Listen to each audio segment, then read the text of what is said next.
hindi ko binanggit sa kanya ang mga nangyari sa House of Representatives.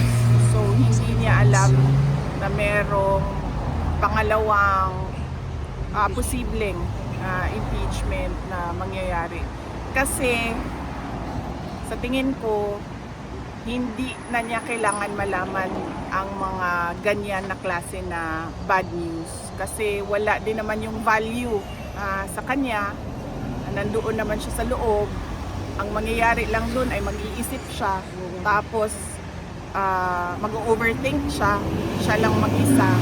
Hindi siya karapat-dapat para sa isang 81-year-old. Dapat ang alam lang niya ay yung mga happy na mga bagay. Lalo pati nag-iisip tayo na baka nga dyan siya bawian ng buhay sa loob, no? Dyan siya mamamatay sa loob ng detention. So dapat yung maaalala niya at naiisip niya ay yung mga masasayang bagay, hindi yung mga kalokohan, korupsyon at abuso ng mga congressman at iba pang politiko kasama na ang administrasyon.